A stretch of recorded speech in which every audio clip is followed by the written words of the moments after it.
Or about how after you guys beat the Bulls, maybe you celebrated too hard because it was, what a great moment.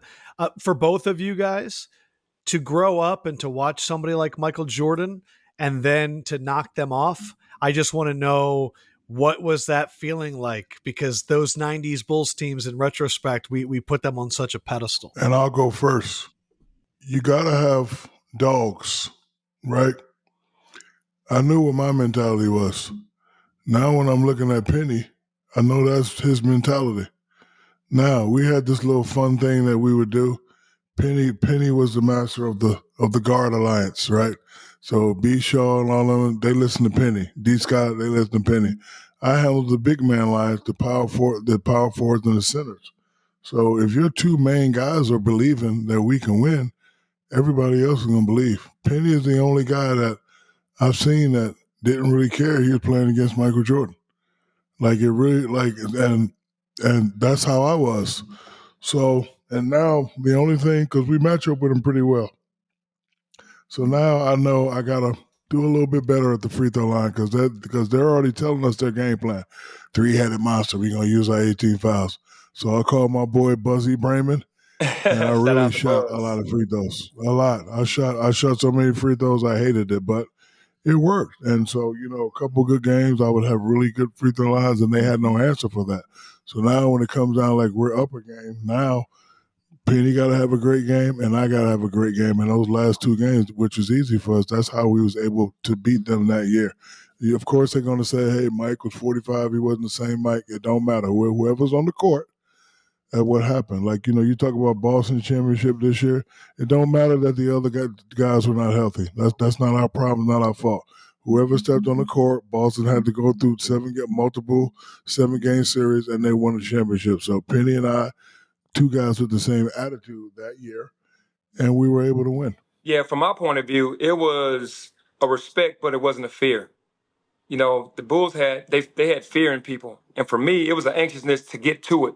Because if you're the greatest of all time, which I respect, then you're going to have to show me. That just was my mentality. I wanted to play against Michael Jordan.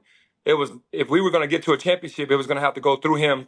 And we had already played half the season. It's like the favorites kind of. We were rolling. We were in our own lane.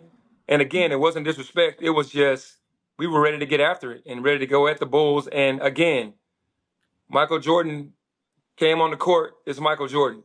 I mean, obviously, he had a full summer with revenge on his mind after we beat him on his mind, came back a different mindset and locked in. But at the end of the day, we played against the Bull teams, the Bulls that won championships, and were able to, to conquer that. And you see that attitude right there? It was great. That made it refreshing for me because I already know what I'm going to do. So when you get a young kid going lock us down, I don't give we playing. I'm like, oh, okay. You want to go to the hood and get it cracking? Let's go get it cracking. And then you got guys following him. You got guys following me, and it was so beautiful. So it really was. The game's over, and you look, and the pinstripes are successful, and Michael Jordan's walking off with his head down. You said you wanted that challenge. What was it like after accepting and completing the challenge, Pat? No, it was a beautiful thing because we won. Again, I'm a basketball guy. I'm a basketball historian. I'm understanding in the moment what we're doing. And I've watched countless film on Scotty. I had watched countless film on MJ. And I just knew, their sweet spots. I knew what they were going to do. I knew the ball handling and the rhythm that they like to be in. And we just tried to make it hard.